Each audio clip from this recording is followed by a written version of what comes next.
It's the man, the king, the god of this shit, Nick fucking Gage. You know how I start this off. Shout out to all my MDK gang members around the world. And I want to let everybody know, Blvd Bullies vs. the World is a podcast. Every Tuesday, 7 p.m. live on YouTube with my motherfucking boy, Larry the Legend. And what the Blvd Bullies are doing, they're trying to ignite a revolution. Within the fans to unite and make the crowds electric again. So check out the Blvd Bullies vs. the World. 7 p.m. live Tuesdays with Larry the fucking Legend. MDK all fucking day. I'm so close to being burn in hell forever.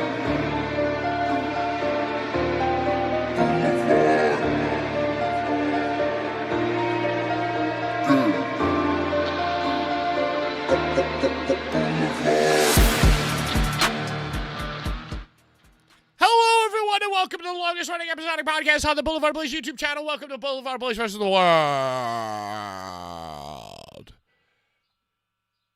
Happy belated Mother's Day to the 1 to 2 females that might watch the show who probably aren't even mothers, and they're probably motherless. My mom watches this show.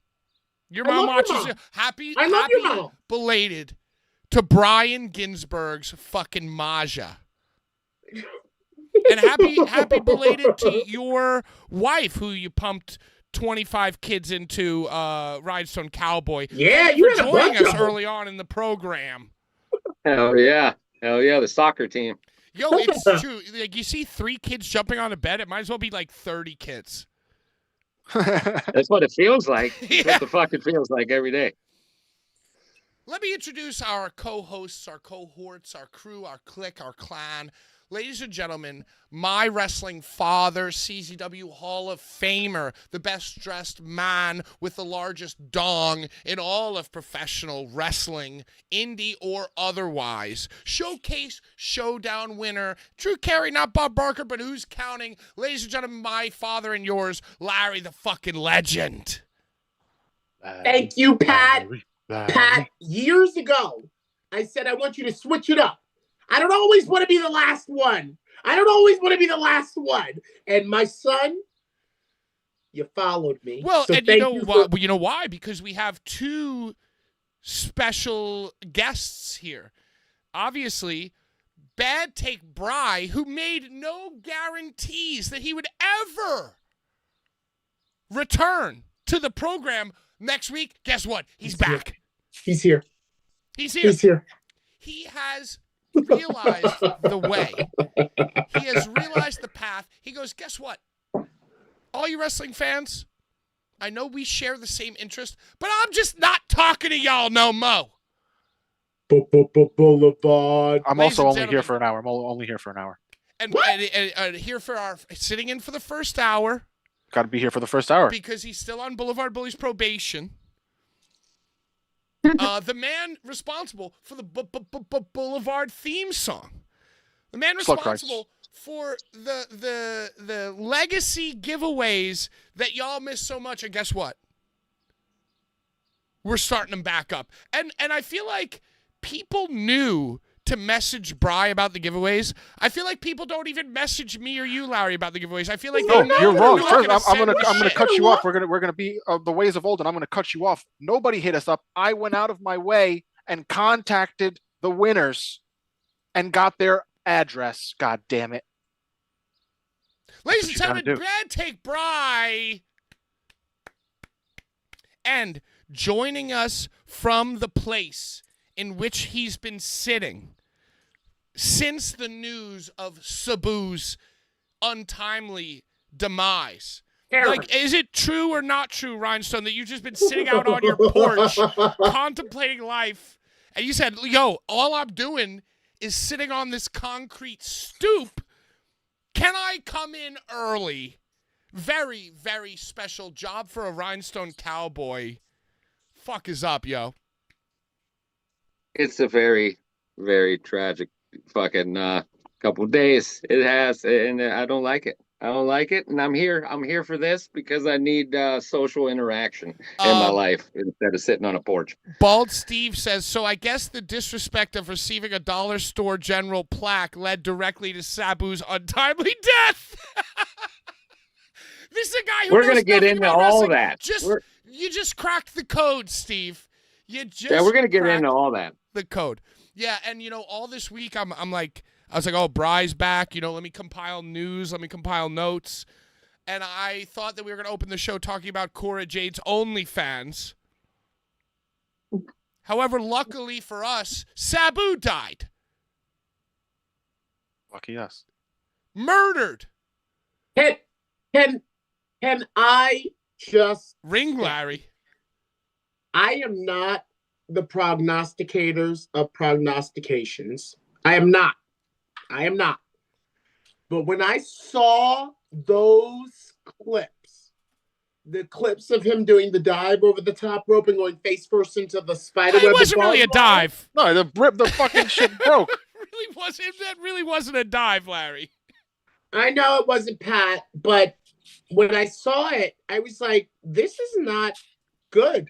It feels wrong. It feels unhealthy. And yes. By the way, Larry, not to cut you off, but during WrestleMania weekend, Blvd Bullies Instagram was receiving countless messages galvanizing my take, which, and look, I'm not, I'm very partial.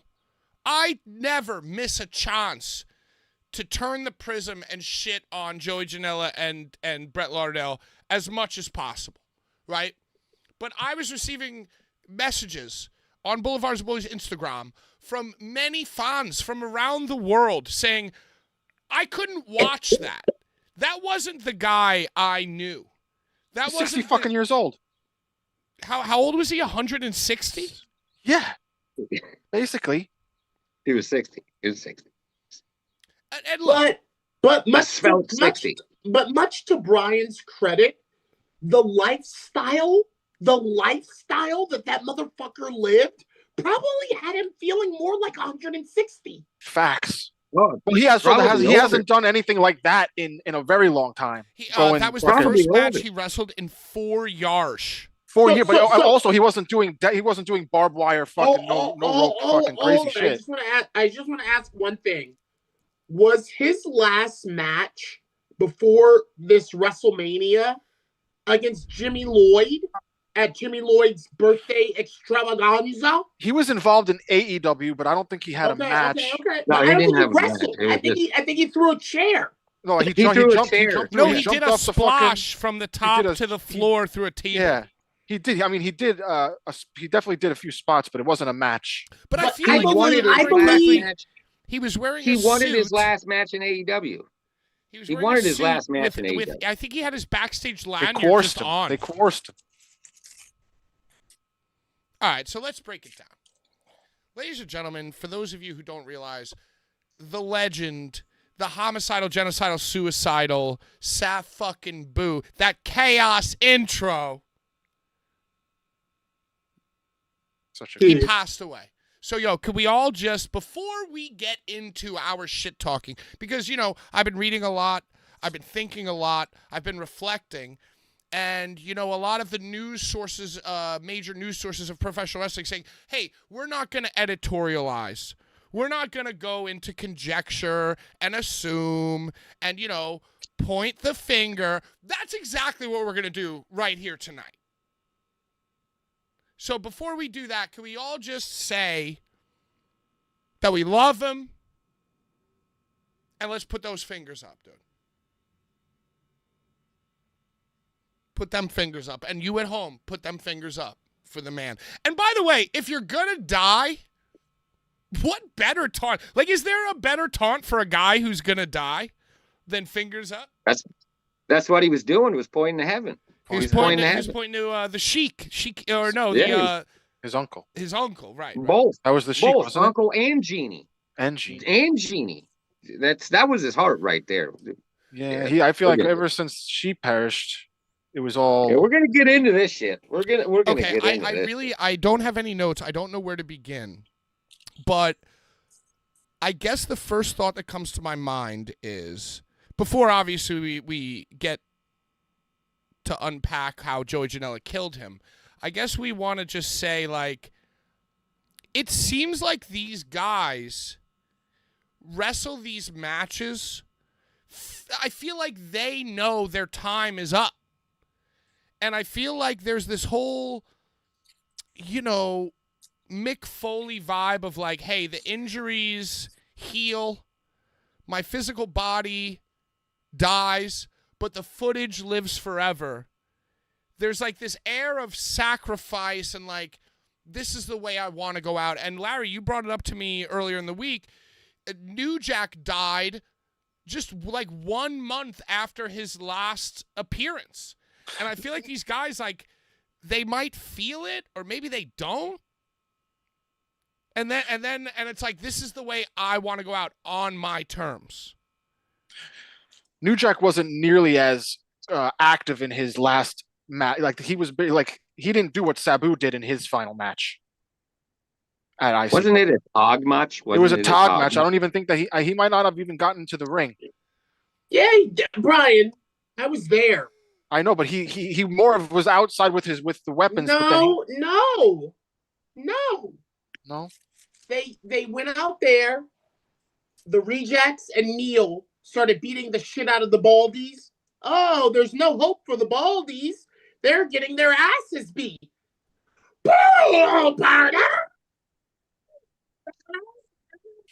All of a sudden, New Jack comes out with the cart. Right. Okay, throwing shit in the ring. We're all fucking going crazy. He goes in there. He delivers one thing, one maneuver to each Reject. And then he died. Well, that's what I'm saying. How he was not nearly as active as Sabu was in his final match. That's all I was saying. Sabu did insane, wild shit that a 60-year-old man probably shouldn't be doing. Unnecessary shit. Yeah. Yo, and I wanna say something else real quick because we're gonna get into these Joey Janela quotes, queefs, tweets, quats. One of the things that he said was like, oh, we didn't know the barbed wire was going to give away. And, I call bullshit on that because dating back to Game Changer World, Tournament of Survival 2, GCW has always had breakaway barbed wire ropes. Never once, maybe once, easily. It broke rather in the easily. history of no rope barbed wire at that level, can somebody get whipped, go into it and go, ah! Most of the time, they fucking fall through. You remember Matt Tremont just ran right through it? And, don't try to fucking tell me that, like, Sabu knew it was breakaway, in my opinion. Well, dude, if you look back at the barbed wire matches that Sabu did have, which he had, like, over 40, for fuck's sake, all those motherfuckers were wrapped so much barbed wire on those ropes. It was just laced with barbed wire. So let me ask you this, Rhinestone. Sabu, one piece. In your expert opinion, you're ringside, you're filming, you're fucking doing your thing. And Larry, weigh in after this as well. Is the GCW barbed wire ropes purposefully breakaway, or is it just 10 years of very poor planning? I honestly assume that they just don't have enough barbed wire on hand.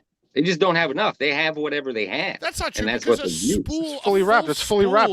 It's like $40. You they get use, like 100 yards like of barbed wire for coils, like $40.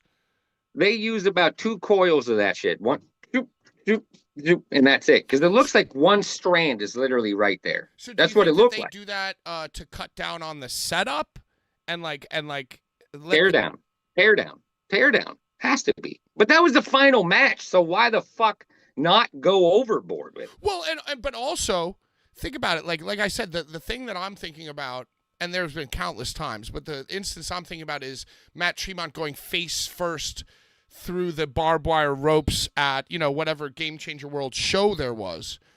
And to me, it's like, even if it is accidental every single time, wouldn't your brethren or even the booker who has witnessed every single show say, hey, by the way, just so you know, there's about 70% less barbed wire protecting you from falling onto the floor?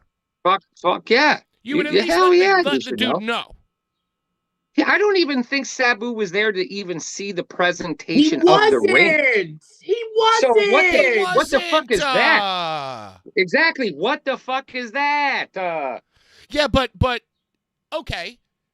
Devil's advocate, it falls on the born to be wired master to put his hands on it and realize, oh, there's only one strand here. Bam. You just nailed the fucking coffin shut right there. Like, this is his final match. This wasn't Janela's. This wasn't anybody's. This wasn't about a stupid punk-ass plaque. This was about his final wishes. And well, where these the fuck fucks was made his it about a final wish? plaque. They surprised him and made it about a plaque. That's what it was about, a fucking stupid plaque. Sabu did a podcast a week after he did that match and said he was very unhappy and wanted to do another match. No, come on, Dude, really? I swear. He did said my he podcast said- He said, "I don't feel it was my match." He was unhappy. He was very unhappy No. with it. He was very Wow, unhappy. see, I didn't know that. He didn't speak about the rope, like he didn't say that there was the accident. He didn't say anything was like happened. Yo, but and let me ask you this. he said he Despite didn't the like best the efforts match. of Brett Lauderdale and Joey Janela, the after-match speech, the plaque, the fucking promotion, is there, and this is an honest question. I'm going to try to call it right down the middle here like Bill, like William Alfonso. Is there legitimately a wrestling fan out there that thinks that Sabu's last match was about anyone else other than Joey Janela? Yes, there's people that believe that. Go to Pat, Elite and look at. because GCW is not filled with the Game Changer World people from How. It's filled with these Johnny Come Latelys that are like, oh, this is the cool shit that No, fucking, and you know why that is, what was Larry? it? You know why that is? Because Brett and Joey specifically alienated all those motherfuckers from Game Changer World by replying to tweets, using, personal friendship information against somebody on a public forum. These two guys have a fucking history of exploitation. Marty Jannetty. Yo, okay, great. If Marty Jannetty died a month after his match with Joey Janela Spring Break 2, maybe everyone would have just been like, First spring break. Didn't they do 1 and 2? No. 2 was Great Sasuke. Oh, I was there for those two. I was there for them. Yes. Who, by the way, you could lump him into it. If Marty Jannetty or Marty Jannetty or fucking Great Sasuke died right after that match, if Nasty Leroy fucking died, you know what I mean? Everyone would be like, oh, well, those guys were going to die anyway.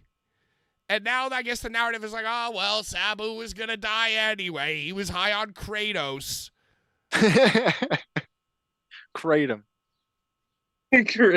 Isn't that just Kratom. fake weed that you buy from the deli? It's coffee. a goddamn thing from Taiwan. It's a coffee. It's weird. and It's a it's weird like thing. I don't- fuck Kratom. It's like a Kratom. shroom. Yeah, Fucking- it's Never liked it's Kratom. nothing. It's nothing. All right, in the chat, Chase, what up, Chase? And by the way, thank you everyone for watching. We got a full Everybody house in the tonight. chat threw it up. Yo, Everybody and in they the all chat threw when up you the said fingers. they threw it up. They all threw up the fingers. Yep, they all By the threw way, it you up. could watch our interview with Sabu on YouTube. I didn't post it as a memory because I felt like it was in bad taste. I just kind of Legendary posted my episode. fan photo with him from Lost in New York. Sab fucking Boo. I have a video of him throwing a chair into my face. Then Yeah, we passing specifically it. didn't promote the Sabu Ghostface T-shirt. We deliberately didn't shirt. post. I told you to. I know, but I've but been I didn't want chopping to up. because Because Pat, Sabu was a Sagittarius like you and I, and he would want us to be making money He'd off want his everyone to ass. be making money. He would want us He'd to be be like, making fucking money. work my death. 2 Sages. He's like, come on, guys. I bit the dust. Now you make the money. I'm sorry that we're all over the place. It's my fault. It's okay. But Rhinestone, you actually interviewed him personally, just one-on-one. Yes. Which I haven't seen the whole thing, but I've heard clips. I've seen you post clips. Tell me about that experience and give me a synopsis. Well, you guys had the privilege right back to interview him too, but mine was back in 2003. Oh, so yours was before us. Before I was even Larry Legend. I was the very first one to get him to say that he was having a final match. I'm the very first one he broke it to. Then he did Bradshaw's show and he talked about it there too. This is in 2003. What was it? 2003? Three. Talking about doing his last match in 23. And he was 23.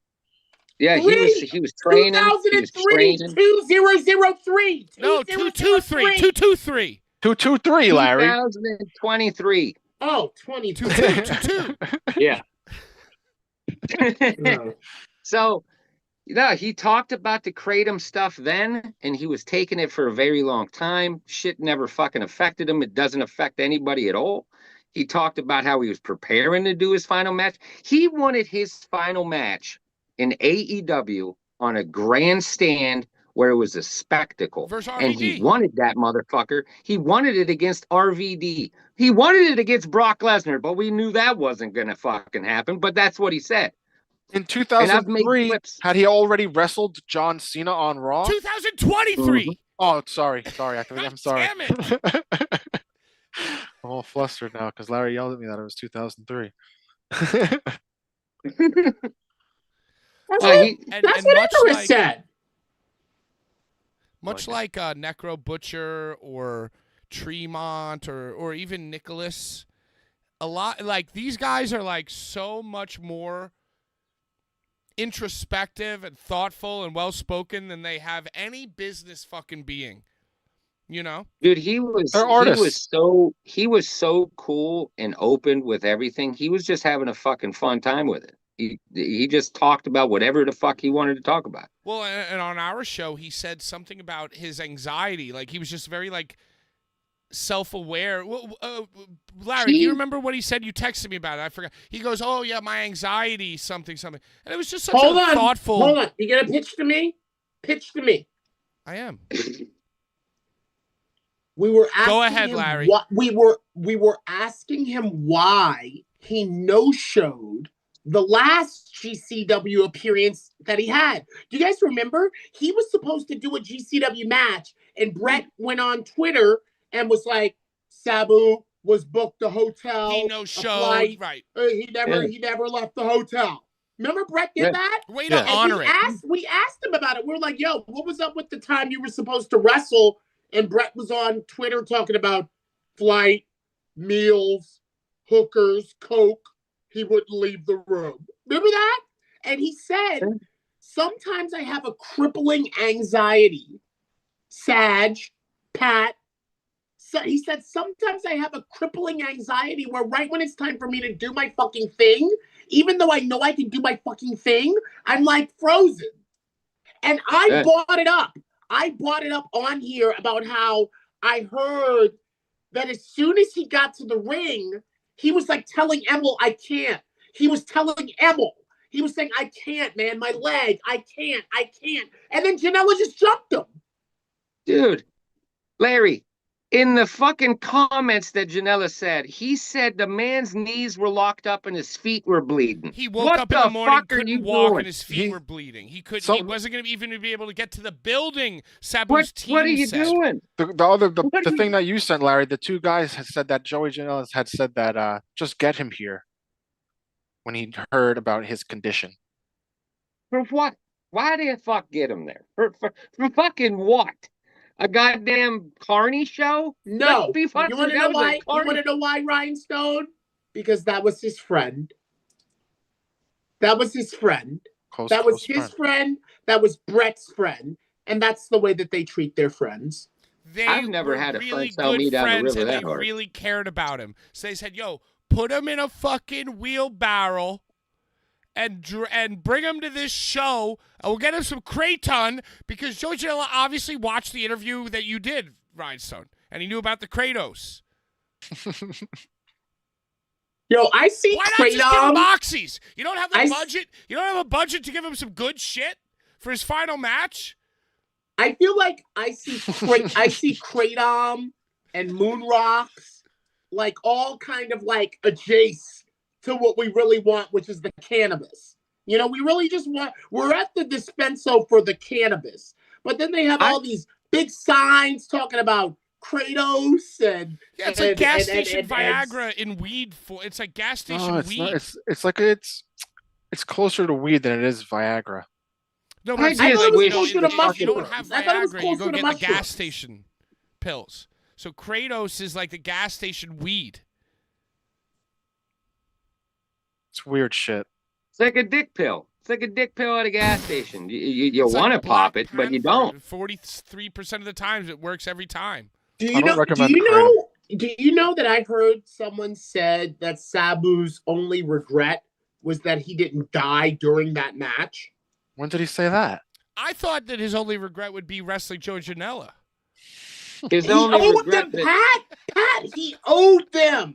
Our podcast, Blvd Bullies versus the World, we engaged him about the match that he was scheduled to do that he didn't leave the hotel room for, and because he owed them that, and because Mania was in Vegas, which is where he was living. Vegas.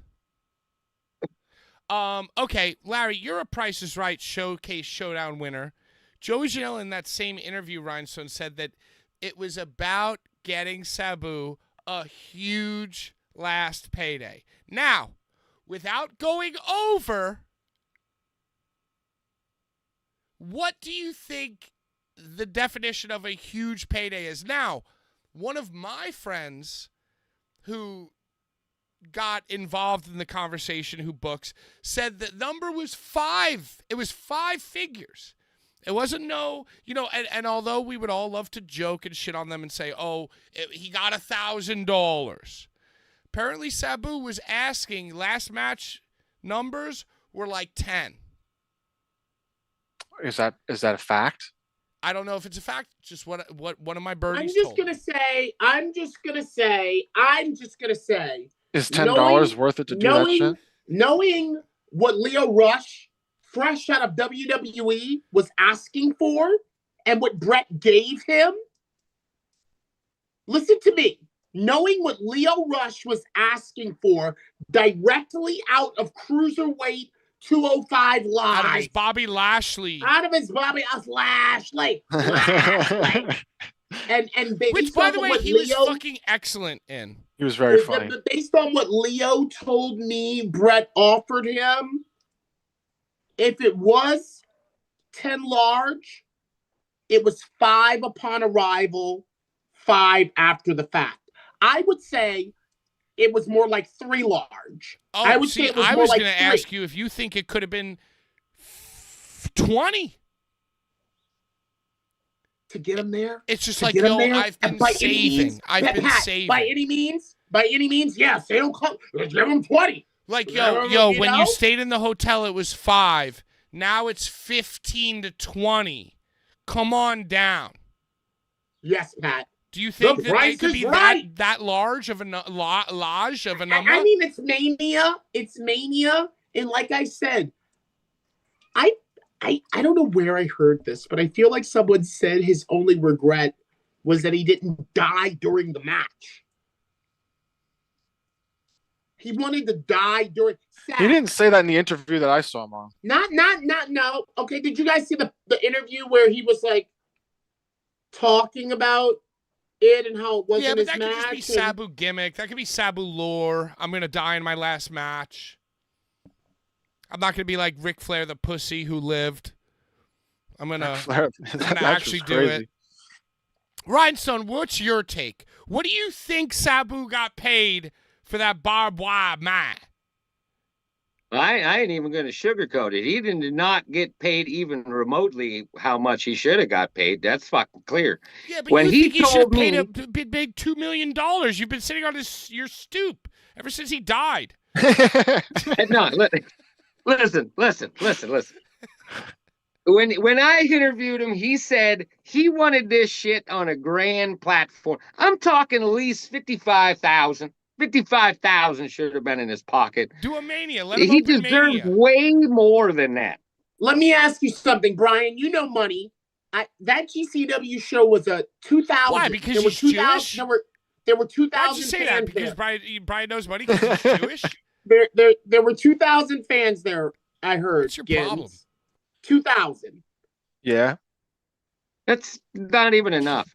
Yo, But but not the even building, close. the building What did I'm- look what good, I'm and it saying- did look packed the fuck out. Like, it was like a What You good- know I'm what? saying, Yeah, but it's hey, I got an GCW gets packed the interesting fuck thing. out. That doesn't mean they pay Hey. fucking people fucking $10,000. Do you know a lot of people is only 15 to 17 people in a room? That's really technically a large group of people. And if it's a small ROM, Yeah, that's bullshit. He deserves like a fucking goddamn stadium packed full of people. guys, And this the is what lights I'm to trying go to off. say. If he made a Hogan deal, a Terry, which is like I get half the gate, or I'm not showing up. He's a Terry. Terry Bro, Yeah. Terry Bollea, TB. Their initials are TB. If he Yeah, negotiated a Terry with Brett, like I get half the gate or I'm not showing up. Larry got it. Ding ding, showcase winner again. So is that what happened? No. If he was calling from the hotel like, oh, my legs, my can't feet, walk. I get it. My feet are bleeding. I would say they probably give him closer to what Larry said, 3,000 and probably some kratom. It wasn't me or Brett. It was I would Sabu's team. Who's Sabu's team? Like some I would guy? say, Brian, they said 3 to get here. Plus, after, So we'll 6,000. give you a quarter. We'll give you a quarter of the gate after. So $6,000. All in Knowing kratom. that he was gonna here's die. the and I want to And let me beat the fuck out of you while you come here. When you come here, we're gonna beat the fucking shit out of you. Then give you some piece of shit plaque. Yeah, it makes a lot of fucking sense. And by the way, right? Like, so Sabu took all the worst bumps in that match, right? Did Joey take any? No, the Did I Joey see Janela Joey He just looks wore, like a he fucking wore Joey pink Hershey's wigs. Hershey's dude. Park fuck. ride, dude. The He Joey was Janela. convulsing on the fucking floor. He was convulsing on the floor. That's enough right there. And then did But you did see Joey that? take that anything? Were there any clips of Joey getting fucked up? Okay, wait. Okay, I'm gonna answer that. Please let me answer that question, Larry. I was watching on WrestleMania weekend, and the slide 3 Yes. was yes. like, or the slide 4 was like Sabu going face first into like the net outside the ring. Yes. By the way, the east side, the stage west or whatever, barbed wire ropes, big surprise, just broke away like nothing. Like the old announce tables. They just broke away like nothing. He went face first into the shit. Then on the other side, guess what? Broke away again. And he just landed on his fucking shoulder and head. And then the Joey Janela clips where Sabu, 160 years old, trying to hit him as hard as he could in the head with the chair, but because he's half fucking dead, it's a room of 2,000 people. Sabu's up, and you can hear a fucking pin drop. You're gonna hear a fucking, he's doing his signature Sabu wild chair shots, and you can hear a fucking pin drop, and then the Joey Janela bump, where, by the way, guess what? Big surprise, barbed wire broke away. He landed in like the net that was basically on wheels. It was like, imagine like a coffee table with barbed wire instead of like glass. It looked like Matt Foley. It looked like Matt Am Foley I flying through the air. hallucinating? Oh, you're telling it how it went. And yo, You know what? JoJo flips over, lands in the thing like a dude in Jackass landing in a shopping cart, and then the wheels move, and he's like, wee! And then Sabu somehow fucking, does he beat him? Does Sabu beat him? Yeah. I Janela didn't even beat watch him. the match. No, Sabu won. Okay. Sabu won. So then He beat him after with a Sabu, fucking hand and on think him. about this. Think about this in terms of fucking wrestling logic, dude. Sabu takes the worst bumps in the match, like horrifying bumps. Joey Janela takes shopping cart CKY bullshit bumps. Then Sabu somehow wins. And even though Sabu actually won, even though he's concussed, Joey Janela, who lost, then goes into a large soliloquy about how Sabu's his favorite wrestler, which, by the way, he told to 75-year-old Masato Tanaka after he almost fucking broke his neck. Say the words that he said. Say the words that he You're my literally made a favorite fucking fucking wrestler! He made a joke of it, Patrick. He made a joke of it. He said, and I quote, I don't know what the fuck that was, but here's your plaque. Here's your No! I'm gonna kill this fucking plaque. motherfucker, That's what Joey he said. Janela! Here's your plaque. You're probably Right, gonna they put made it on a the fucking nerd joke bar. out of it. They're so fucking petty that He all said, they were I don't know what the thinking fuck that about, was. all they were thinking about is when they ditched him for their bullshit Mark Hall of Fame. So like years later, they had to give him the plaque from the thing that he had too much anxiety to leave the hotel room for. They still had to make it about that Facts. with his purple fucking hair and his bullshit. I think it was red. He couldn't No, it even was like look pink. like a normal fucking wrestler. He had to dye his hair fucking purple right before the match because he's a fucking mark and he's a fucking loser and he exploits every fucking person and him and fucking John Carlo and Brett Lauderdale and Danny DeMonto and all these motherfuckers would sell you down the river for $1. Yo, you want to know? You want to know what I thought? Let me tell y'all something, Pat. Fuck! Pat, Put him up. Pat, you were at But Lost in New wait, York. can I say one more thing, Larry? I'm so sorry. However, with all that said, maybe it was Sabu's choice to fucking die.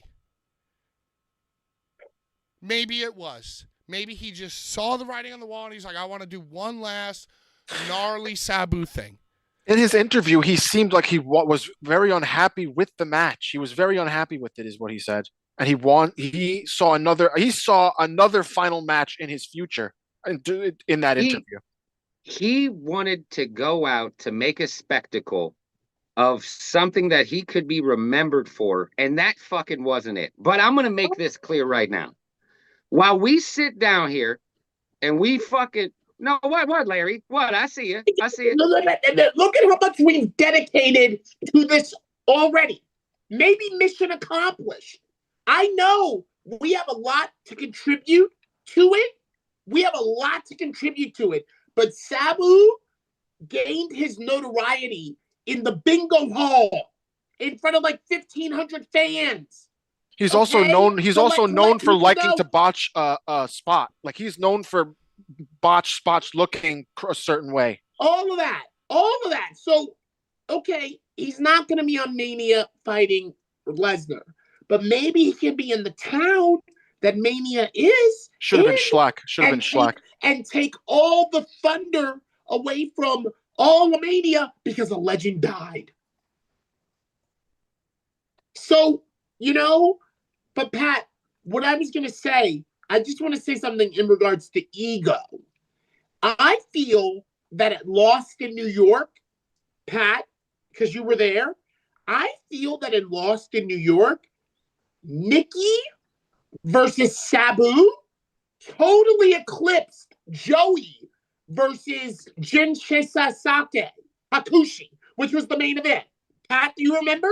By the time we got to Joey, well, no, the main event was Matt Riddle versus PCO. Farewell to Matt Riddle going to WWE. But Joey was higher on the card. But because we got Sabu in there, as a last-minute replacement for whoever the fuck, I don't even remember. Dude, it stole the show. Sabu and Gage stole Joey's show. Oh, yeah. fucking Boo, dude. Dude. That's what he does. He's a show stealer. That's what he was. So I feel like in a lot of ways, Joey like is like, oh, I gotta get my hooks in him. I gotta get my hooks in him now. Like, dude, I gotta of make sure. Of course he wanted to get his fucking hooks in. Hooks in should have been the name of the fucking show, dude.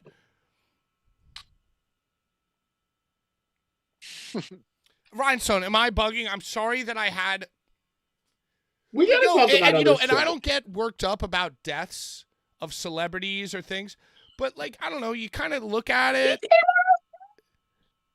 It's just eerie also because it's similar to how New Jack died shortly after his last a month. Ultimate Warrior died the day after he gave that insane fucking promo. Warrior's the eeriest of them all. But it's all it's like connected. It's like connected. I feel that Danny and Brett having at one point been one and then fucking off from each other. Danny does the show. That's New Jack's last match. A month later, he's dead.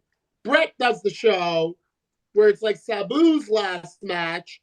A month later, he's dead. It's like, yo, is this a can you top this? Is this like a can you top this type of like, I'm the most dastardly Leo out there? I mean, let me just pose this question. I want to hear all three of you answer it. Because it's eerily similar, dude. And I said that to all of y'all. But I don't think it's planned. I don't think it's planned. I just think the nature of fucking wrestling and wrestling promoters is exploitative. I just think the very nature, like to say that Danny or Brett have the fucking IQ or brain power to have foreseen these sequence of events is asinine. And like, because they're dumb. They're stupid. But wrestlers also have their own choices, and these wrestlers that die shortly after they do it, like maybe they have a feeling that something is going to happen. Maybe they feel something is going to happen, so they have to do something now. They have to do it now before. And I have no doubt in my mind that Joe Janela is actually absolutely devastated because he's so deep of a narcissist that he probably does feel the emotions that he's tweeting about. But like. I would like in my mind to romanticize it and make it about Sabu's choice with just two other dumbasses. Rhinestone, go ahead.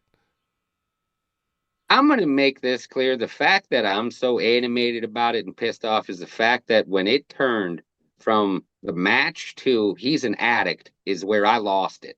I refuse. And he's not an addict. In any way, Sabu was not an addict. What do you mean by when it turned from a match to he's an addict? Are you talking about like the comments about the Kratom? When the Kratom shit came out, people had the audacity to start throwing out there, oh, he was a fucking addict. He's always been a fucking addict. And that's not it. That's not it. That's why I'm pissed off about it. This is about Sabu and his legacy. This isn't about him being what everybody wanted to imagine him to be. Some drugged out, crazy, insane people, because that's what people want to think. Fans want to think their favorite superstar is a goddamn drug addict, and he's so cool, and I want to be like him. No, Sabu was a fucking professional and took it fucking life or death because that's what his passion was. He wasn't a fucking addict, people. This isn't about Kratom. This is about something else. Well, and that's what's happening. That's what we're talking about, too, is that apparently 2 days after the match, Joey Janela did an interview with, like, Yahoo Wrestling or whatever, right? And now it's just been... And by the way, it probably got scrapped. They probably weren't even going to publish it. And then Sabu died, so they published it. And now you're hearing... And so in Janela's defense... The comments were made not after or as Sabu was dying. They were made after the match. But I agree with you where it's like, you did a bad interview. You buried Sabu. You told him you gave him a huge payday and that his team said he couldn't walk and he had bleeding feet. Like, you exposed the fucking business. And not only that, I don't even care about the business. You exposed Sabu. Bren in the chat says Joey was saying how him and Sabu did a huge line of coke. Oh, I haven't heard that. I mean, I believe that's that. what Bren I said. Bren in the chat said Joey was saying how him and Sabu did a huge line of coke. Well, I blocked Joey Janela back in 2003 on Twitter. No. So you know, I don't see his fucking bullshit. But you know, because I did my research to talk about Sabu, I saw his fucking bullshit, and his bullshit is fucking bullshit. He's a fucking predatory. Nobody clout is responsible. chasing. All right, go ahead. I'm sorry. I just gotta say it's unfortunate and very sad that someone of Sabu's age died, because a lot of wrestlers do die young. But I feel like he wrestled this last match knowing that he has not much time left, and also he's also now in a, like, ever since Genie did die, he was like definitely depressed and sad boy, and now he's in a better place. He's in a better place. Bren in the chat says the last JCW show on YouTube this past weekend, he said it before the matches. I sent y'all clips. I sent both of you clips of Joey in the ring eulogizing Sabu. I didn't hear that part. Cried tears. I mean, so what else? So you know, I want to actually keep talking about this because I hate these motherfuckers. I have to leave in 5 minutes, so we should do the giveaway. Larry's favorite part of the show. Let's go to Larry's favorite part of the show. I guess we'll read the comments from last week. 23 comments. And by the way, Brian, and I feel like Rhinestone, you're responsible for this as well, and also Schlack joined us last week. Double viewership instantly. Yeah. Last week. 308. Because Schlack ate 2 scoops. It was 2 scoops Schlack. 2 scoops Schlack. 2 goddamn scoops at the same goddamn time. Schlack. 2 scoops. No, it was 2 different times. He did it once and then again. From last week, Zemzo says, rest in peace, Sabu. Brew Unstoppable says, Schlack and Gins all in one episode. Gotta love the flagship show. Patrick being a true menace, trying to gaslight the cowboy. Rhinestone, do you feel like I tried to gaslight you? No, I don't even know what reality is anymore at this point. So it's really not a sub. It really doesn't matter. You can gaslight me. It don't matter. Is that an ICW? That's a WWE. Dana White's Power Slapped has announced an independent wrestler season with Casanova Valentine, Juicy Vatu, Mecha Wolf, Hollywood Haley J, Christy Janes, Marty the Moth, The Something, Danny Mo, and more. Yo, I thought this was an AI generated photo, but I guess the man who shall not be named. Oh yeah. Is going to get his We talked about this. We talked because of Hardcore Hillbilly. Destroyed. He got him into the scene of slapping. Roland says, welcome back, Brian. Zemzo says, banger. Bren says, we get these good vibes game streams with Prince, and now freaking Gins is back, baby. Let's fucking go. Axel says, welcome back, Bri. Lucha Libre something says, yeah, Ginsburg and Schlack back. Larry and the Rhinestone Cowboy, great like always. Great episode. Thank you, Brian, for returning. John Richter, who, by the way, donated $50. And look, $. I gotta be honest with all three of you. I'm spending this money. I'm gaining this money, and I'm spending this money. But I will promise you this. Can you cash out me 5? I will promise you this. No. The money that I have made from this YouTube, I have already spent. But the money that I make from this YouTube and my own job will, at one day, when we're all together, Newports, take all of you out to a very, very fancy dinner. Fancy? A very fancy. We'll do a Peter Lou. Fancy? Fancy. Okay? So that's my promise to you.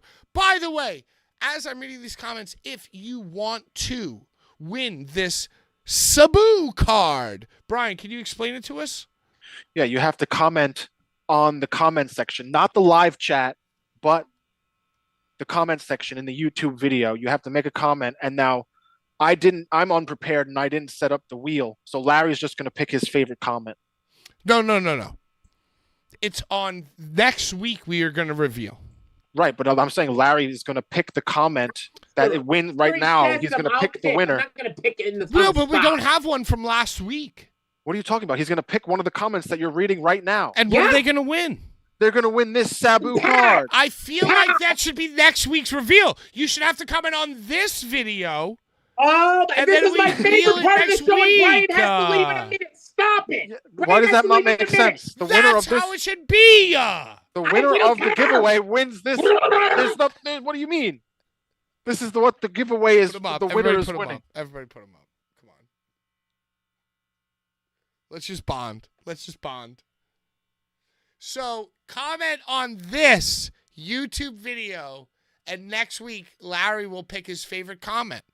So if you want to join the discussion and give us something to talk about, or if you want to just stroke Larry's massive dong, knowing that maybe he'll pick you to win the Sabu card, comment on this very video. Not in the live chat, Brian, but you're muted. In the comments.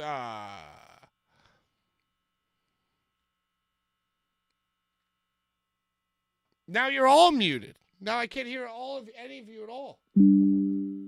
Oh, it's my headphones.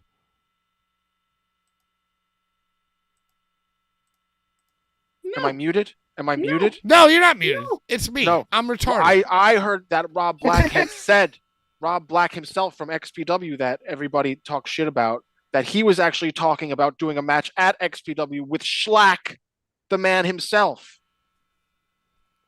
Who? And Sabu was in talks with Schlack about doing the match. Sorry for the technical difficulties. Must have happened along the way. John Richter says, hyped to see the homie leave. return. Bye. Mad love to you. Gins. I love you. Cheers to Sabu. Schlack. Shout out Amanda. Shout out the Tauruses, all the Aries and the Tauruses and the Sages. Schlack in the comments. What happened? Oh, he's gone. My birthday was last week. You're a Taurus? Yeah, May 5th, Cinco de Mayo. So Schlack in the... Hello? Toast. You said happy birthday to me for like 4 years there, Larry. No wonder I like you so much. No wonder I like you. Yo, I never know about that astrology shit. I don't study it. I don't read about it. But like a lot of the times organically, I'll find out that someone is like my motherfucking T. And I'll be like, of course. Of course they are. Of course. May 5th. Yes. Cinco de Mayo. Yeah. Yes. I can hear you. Clear as day. Yes, we can hear you, and I hope you burn in hell. Sorry, I had a whole episode. I had a little seizure. Talk about something other than Joey. We're giving Joey all the life like Trump. Yeah. I mean, what else is even going on besides Sabu's untimely death? Yo, did you watch Backlash? I did not. Rhinestone? I watched Baccarat. Yeah, I watched it. Was it good? I got to tell you, I kind of loved Pat McAfee Gunther, and I kind of really loved. Of course you did. Of course you did. What do you mean? What is that supposed to mean? Dude, I knew. When I heard about that, I was like, yo, that's the show. That's the show right there. Whatever. No, but Randy Orton and John Cena were also very, very good. Well, I mean, they wrestled 1,000 times. Well, they delivered. I'm saying they delivered. They better. You know who interrupted it, Larry? Randy Orton and Cena are like a modern day Jericho Benoit. You know who? I think the finish. our truth shit was the icing on the cake. Larry, you are a Showcase Showdown winner. All of this shit, bro. You're a Showcase Showdown winner. I want you to guess what wrestler fucked the finish of the Randy Orton and John Cena match? You want me to guess? I'm going to give you a hint. It was somebody who John Cena was their childhood hero. It's R-Truth. R-Truth fucked the finish It's and R-Truth. told Randy to stop beating up John Cena. As he should. After the second ref bump, I felt like I was watching WCW Nitro. Can Yeah, I Eddie just say, Orengo got it pretty hard. can I just say the fact that R-Truth is still around? That guy's like 85 years old. Pat, He's a wallflower. He's there for Pat. life. Pat, Rhinestone. The fact that R-Truth is still around and so critically featured tells me that Vince is still running shit. That tells me all in itself that Vince is still in the ear of whoever. I don't care if it's Steph. I don't care if it's Hunter. I don't care if it's Bruce. I don't care whoever it is. R-Truth is an old ass man, but somebody in that motherfucking organization has so much love for that motherfucker. They're gonna keep on bringing him out to Little Jimmy and He's and, the and whatever. WB Frog, dude. Dude, Pat. Hello, my baby. Hello, my darling. Hello, my ragtime. But I feel like I'm really excited. He's getting a match. He's getting a title match against John China. It's all about the game and how you play Yeah, it. and I know that R-Truth is going to lose. Just like I knew that Randy Orton was going to lose. Just like I knew that Pat McAfee was going to lose. But I'm ready to immerse myself and be highly entertained within it. And Rhinestone, what the fuck do you mean? Of course I would be entertained by Pat McAfee versus Gunther. Yeah, of course he would, because listen, that match reminded me of like taking. It's a beautiful day out, right? It's promising. You go to the beach, you step on that nice fresh sand, and all of a sudden, when you step in that sand and you look down, it's a pile of shit. That's exactly what that shit was to me. How dare you? That's what it was. Well, all I'm gonna say is that history repeats itself. They have done something in the past where Lawler stuck up for JR when Taz was bullying him. Lawler stuck up for Cole or fought Cole with the Miz. I don't remember what it was, but I feel like that Pat and Gunther did that shit right to make sure that 5 years from now, there's another thing where the commentators start getting accosted and like a Big E. Like right now, Big E can't do shit. All they can do is sit next to Rosenberg and talk. But we all remember Big E used to be a WWE champion. So like with them presenting this kind of like, oh, the commentator's going to get involved. The commentator's going to get involved. This was done better than the last time that they did it with Cole and Lawler, and I think they fought at Mania and it sucked. But but the first time that they did it with Cole and Taz and Lawler, it was money. It was money when they did it with Cole and Taz or JR, Taz, and Lawler. Then they tried to replicate it with Cole, Lawler, and whatever. It didn't work. This time, I'm with Pat. I do like McAfee, but I thought that it was the most exciting part of the show to me. You know, look, zero credit to McAfee mentally as far as storytelling, but 100% credit to him physically for doing the things. But whoever laid out the match, it was just a very fun, psychological type of thing, you know? And I think like the rhythm of it was dope. And it was like, and you know, and Randy Orton did that with Joe Hendry at WrestleMania. Like, it's like, oh, you talk about Invisible Man matches and all this, like, comedy doesn't belong in wrestling. Like, the Joe Hendry Randy Orton at WrestleMania was how you do wrestling comedy. You know what I mean? And like, and this match was how you do, you know, athletic but not trained non-wrestler versus wrestler. You know what I mean? Like, it was like, as far as like that fucking lane goes, it was a clinic. Hey, dude, I think that McAfee did a good job with wasn't he in a Mania like 2 years ago? He did something a big deal at Mania. I thought that was Well, he did brilliant. the Vince McMahon Stone Cold. He got stunned by Yeah, he did Stone that. Cold, I guess, at Mania or some shit. Dude, I Yeah, thought he it was did that. great. Whatever that was, I don't remember. And Vince apparently called it in the ring that he was going to fight Then he did- McAfee in the ring, right? It was like Then he Vince's did last NXT. Mania, dude. And He NXT did that. Cole, right? Cole. Yeah. I think that was his moment right there, and they should have just stuck with that. He already had his moment. Did you He already Rhinestone, solidified watch, himself. Randy versus Cena, China? That shit was brilliant. That shit was brilliant, like always. I always appreciate Randy Orton and Cena. That's expert sexy. storytelling. Did They're you see? sexy. You know what? I think my favorite When part I is that scroll across them on X Hamster, I'm watching. Cena. Randy- I would put Randy in that debate to fight 100 gorillas in a second, because that man is gigantic. He's fucking huge. gigantic. He's bigger. He looks bigger than Cena now. Cena couldn't even wrap his fucking arms all the way around the man. Well, I love how he's Cena is, gigantic. but Cena's like purposely wrestling bad matches, and he like purposely doesn't have a tan, and like that's his whole like shit. I love I it. love his. He's Sheamus.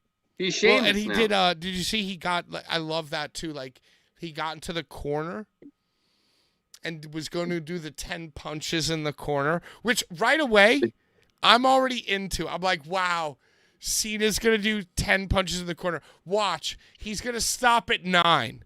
Like, he's ruining wrestling. You feel me? Like, it's actually, like, kind of fucking dope. Like, he's purposely having mad, slow, lame matches. And by the way, since this whole reinvention, this was only his second match. So I think with Cody, like, you know, with Cody, that was his first match as a bad guy in, you know, what, 1,000 years? So he does the 5-knuckle shuffle mad slow. But then I guess, you know, talking about a Sabu team, John Cena goes to his team. They're like, okay, we like where you're at with that, but next time, do it just regular, but insert another asshole thing. Don't do it slow. Like, okay, we see where you're going with it, the slowness, but slowness ain't working. Do it regular speed, but just keep being an asshole. And, yo, he went up for the 10 punches in the corner. He did 7 and got down. So he did like the most exposed lame move in wrestling. He stopped at 7, not even 9, because you think that he would do 9. He stopped at fucking 7. And then Randy He's went up very to 20. smart, dude. He's very fucking smart. 20, dude. He's very smart. It was very, Superb very knowledge. fucking clever, dude. It was Yeah. very, very good. Yeah. And then to have R-Truth inserted, who's always said that John Cena was his hero growing up, and now they're going to have a serious match. And, yo, watch. Cena's going to put over Truth. They're going to do that same type of... It's almost like the most high-level comedy shit that you could do. Cena bad That shit guy carried. is the best shit. That shit carried over to the post show, and he put him through a table. That shit was priceless. Yes! Dude, That was bro, so good, I too. feel like- He went up to Triple H. He goes, a plane has hit the second tower. And then he fucking killed R-Truth through the table. I feel like one of the best movies in the past like 20 years was Anchorman, because I felt like that all of them that were performing in Anchorman like got it. Like they got the assignment. Like, oh, we're supposed to be like Afternoon Delight. yeah, we're supposed to be grown kids. Like the mentality of kids, but a grown man. And I feel like that's exactly what you're hitting on, Pat, that this is like the height of like, oh, we get it. But it's like so in your face that you're like, oh yeah, we get this. It's you know, very you're high buying level if you into want it, to. you know, like It actually really is like, you know, and the lame-o in me, the Twitter guy in me wants to go like, this sucks. It's thin.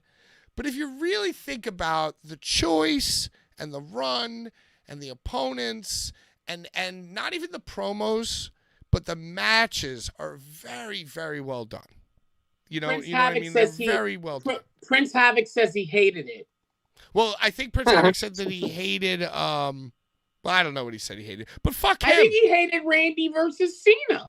Well, because that's Cena the last didn't thing win. we've been talking on. Figures up for Sabu, yo.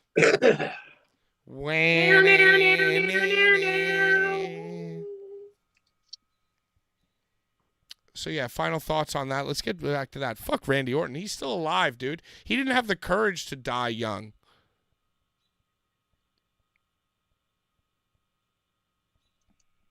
Yo, Jacob Fatu has been awesome, guys. Can I just say, like, I got a little bit of time with him. I think I only got one match with him ever in my entire life. But we all knew he was going to be it. And he is stretching the motherfucking Samoan legs out. And shout out Jacob Fatu. And then let's also talk about Javon Evans and Ricochet. Let's talk about that, too. Javon Evans and Ricochet. Rhinestone, I feel like you've posted photos with the Samoan werewolf Jacob Fatu. What are your interactions with him as a production guy? He's truly one of a kind guy because he's so awesome, bro. He's like so nice. He fell on when I filmed him at a House of Glory, which was 3 times. He fell on my fucking head when he was up on the top turnbuckle against Nick Aldis. He fell right on my fucking head, and he just got up and he didn't even give a shit about jumping right in the ring. He just said, "You all right? You all right? You all right?" And he helped me to fuck up. Like that's the kind of guy he is. Like he's a thoroughbred, man. And it was only a matter of time. He belongs where he's supposed to be.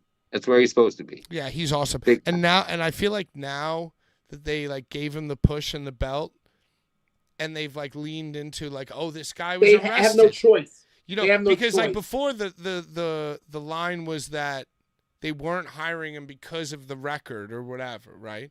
But now they're like leaning into it. Yeah, Cole's like, and this guy learned how to like beat people up in prison.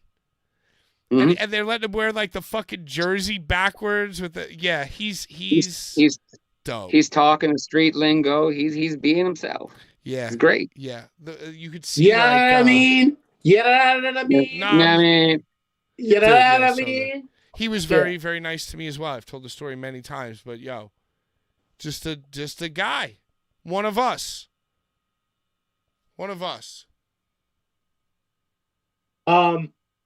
Talk about some other stuff. What was the other thing I said? I said Javon. Can we talk about Javon and Ricochet going at it? Who are you? Why you keep saying Javon? Who is that? Am I supposed to be smarter? Jay Malachi. He was called Jay Malachi on the Indies, but now he's in NXT's Javon Evans, and Ricochet.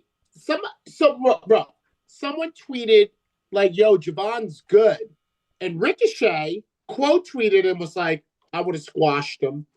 And then Javon was like, "Bitch, you gave up all of this shit, and now you wrestle in front of 2,000 people and work for a crackhead."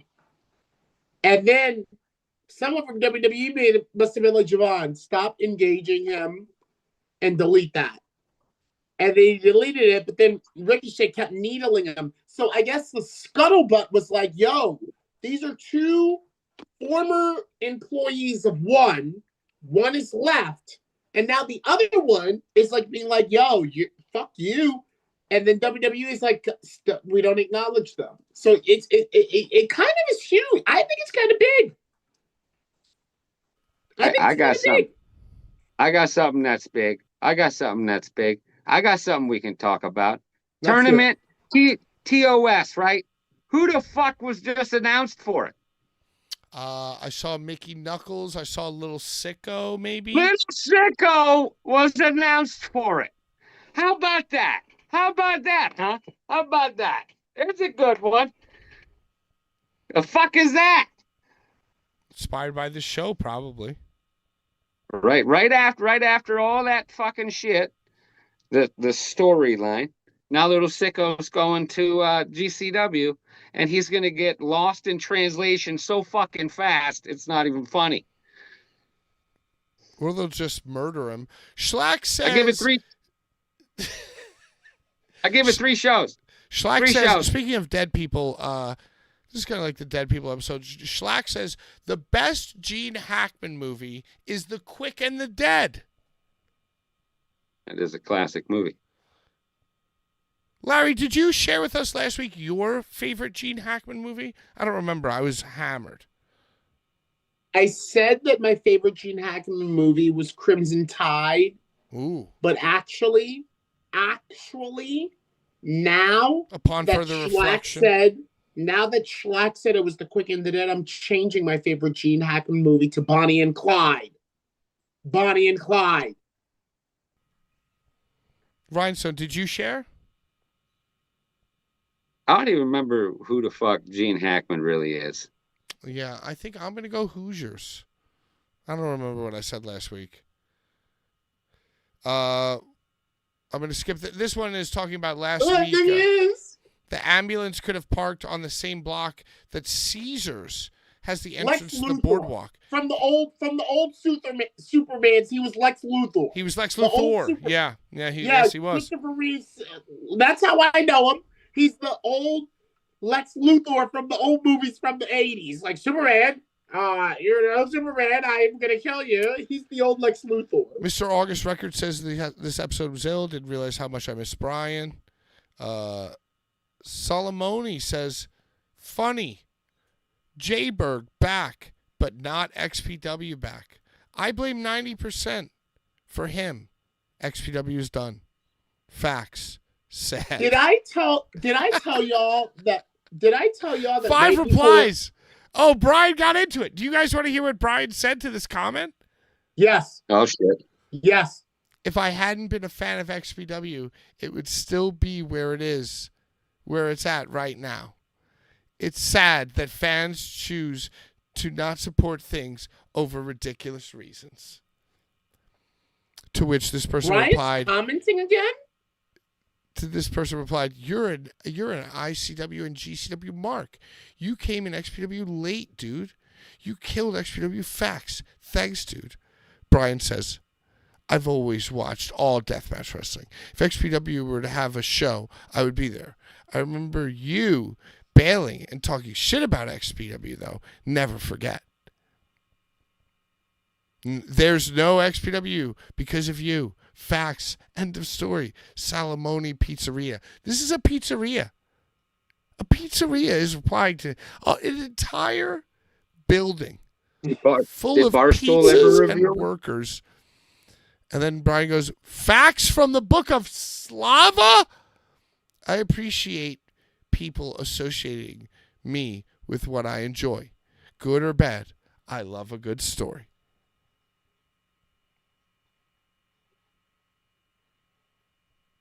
And then this guy says, Schlack says that's a wrap. I don't remember last week's episode. Sorry for getting so deep into that, but I didn't realize how much gold we had in the comments. Oh, yeah, dude. It wasn't the Tournament of Survival. It was the Cage of Survival. Oh. Which is weird. Like, I thought the Cage of Survival was like the angle blow-off. Carryover. Yeah, the carryover. The 4-on-4. I feel like that the Cage of Survival, the Tournament of Survival, and the Deathmatch Hall of Fame are just Brett's attempt to like kind of erase the Tournament of Death, the Cage of Death, and the CZW Hall of Fame because DJ wouldn't let him and Giancarlo do their deal where Nick and Brett were going to jump the barricade at that one Cage of Death. And then they did anyway. And then DJ was like, I'm calling the cops. So like now they're like, oh, we're just going to erase CZW altogether.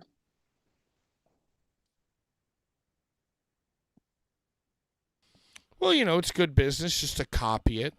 But yeah, that's true. It's not Tournament of Survival. And I always feel like the Cage of Survival is like, that's the angle. You know, that's like the... Well, you see how they're like the opposite, death, survival. You see how it's like, oh, I'm going to do the exact antithesis of the Cage of Death, the Cage of Survival. Wow. The Tournament of Death, the Tournament of survive. You think they're thinking on that level? Just I like mean, Jeff Cobb did Brett, to everybody when he Brett, announced he was retiring from wrestling. Yo, Brett and, is- you know, looking back on Brett- that's so funny because it's like, Yeah. hello, I'm retired.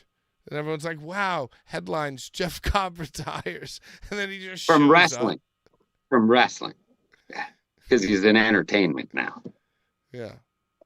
It was a good one. Oh, It wait, was- is that what he said in the tweet? Is that the exact lingo? Yeah.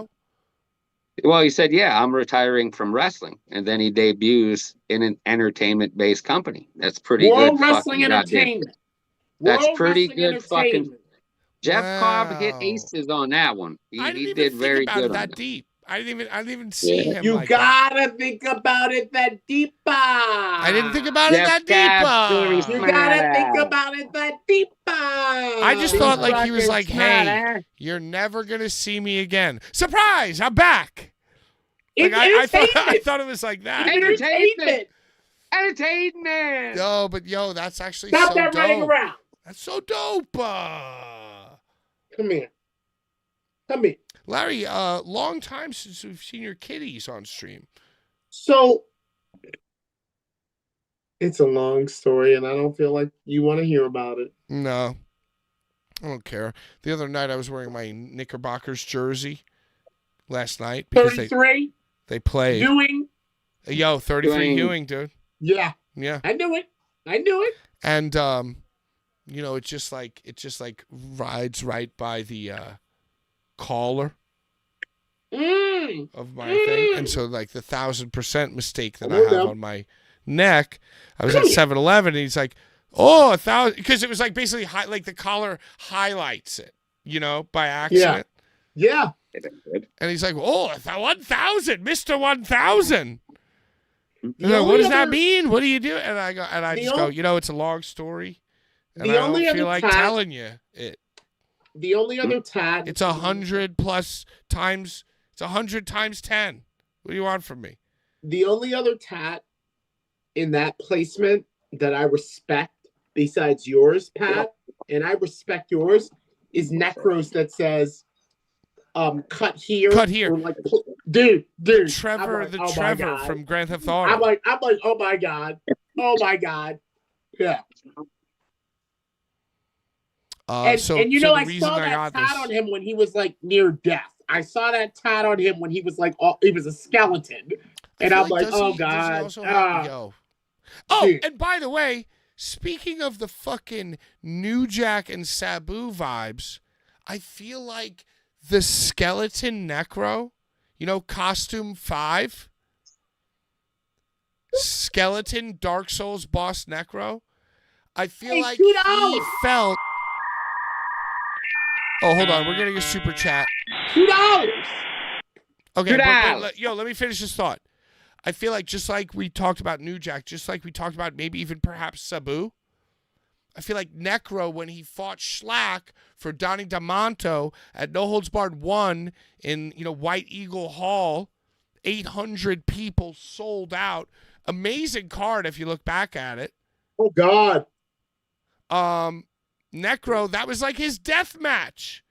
Yes. It was his death period match period. 2 months later, DJ inducted him into the CZW Hall of Fame. And I feel Look like it even up. at that point he was also dying. And Yep. then he just made a was miraculous skinny. comeback. Yes, it was death. It was death. 2 months later, DJ's like, This- we want to put you in the Hall of Fame. The stupid Hall of Fame shit. It's the stupid Hall of Fame shit. Here's a plaque. Here's a fucking plaque. You know Thanks for wrestling on glass without shoes for 35 years. Here's a plaque. Sorry you're dead. Do you think Brett's conceived another child now that Sabu has Probably went died? home, probably.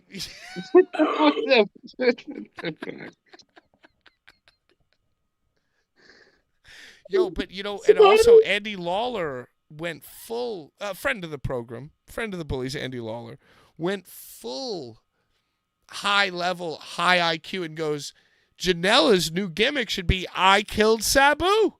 That. You don't like that. That's where you draw the line. Too soon. Too soon. He just died. I did 9/11. You don't work a fucking angle off of the horse shit. That is ridiculous. And that wasn't Andy Lawler that said that. I don't believe that for I a feel second. like I saw that. I feel No, like I it saw was wrong. Your eyes were drunk. Your Oh, They eyes might were have been. drunk. They It might have wasn't been. Lawler.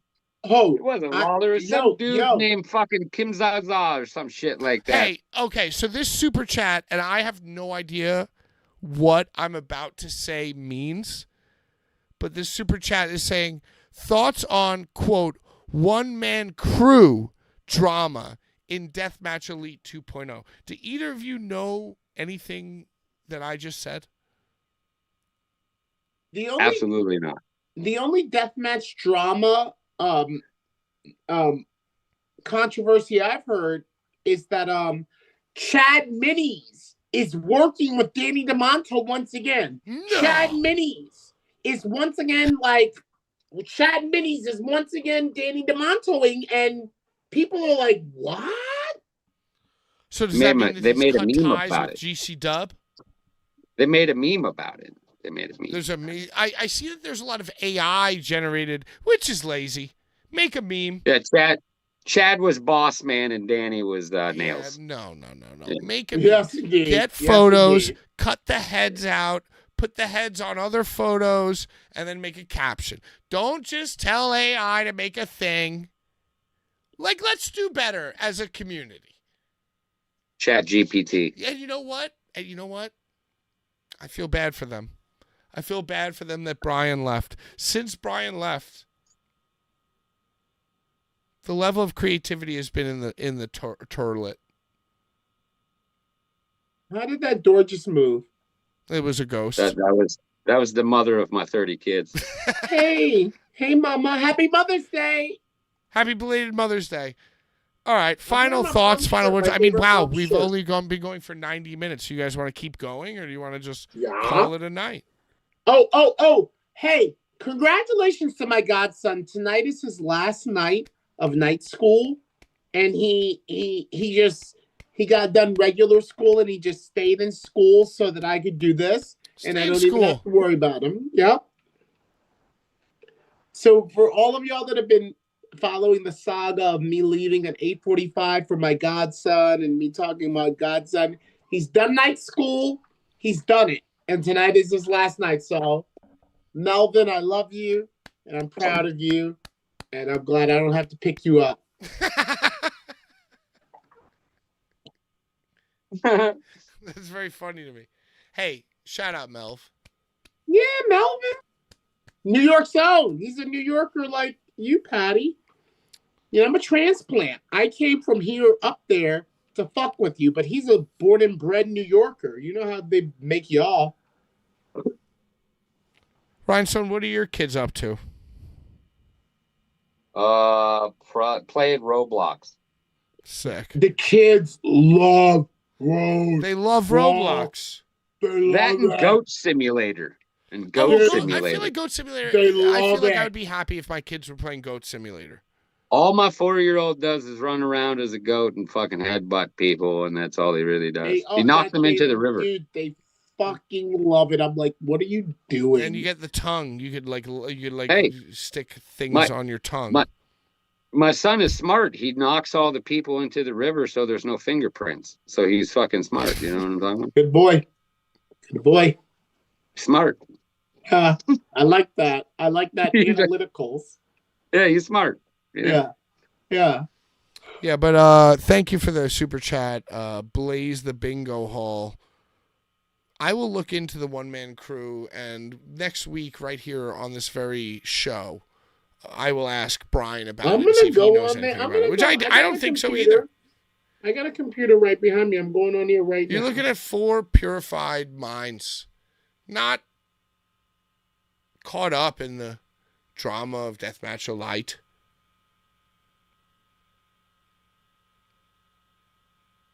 You guys going to subscribe to Core Jade's OnlyFans? No. It's not cool. What's her real name? Oh, What's she something got? block. Alania, whatever. Elania Black. Yo, because GCW just announced her. They're like, oh, blah, blah, blah. Oh, I have no Black doubt they Label did. Pro did too. They'll Black run Label her Pro into did the too. ground as well. Yeah. They don't care. They don't care. Favorite Sabu match. There you go. There's a Ooh, fucking yes, good way that's of something doing that I wanted to talk about. I mean, Favorite to be honest Sabu with you, because I'm such a bad fan, I couldn't stop thinking about Born to Be Wired. Oh yeah, Bro, you're not a bad that's the fan. given. But You're not a then, bad fan. you You're know not what a I bad fan really at all. started thinking about is stretcher match. Fuck yeah. Stretcher match is the best in sometimes weird ways, but I think that stretcher match, that's what I want to say my favorite Sabu match is, to be different, to be artistic. RVD, Sabu, stretcher match. 2007, right? Like That's like a good late, choice. like That's a kind of good late, lead-off. right? Yeah, that's a lead off. Honorable mention, I loved Sabu Rey Mysterio at One Night Only 2. But the finish was fucked, and even Sabu described it on the show, like what the plan was. And it wasn't a good plan. It should have just been a match.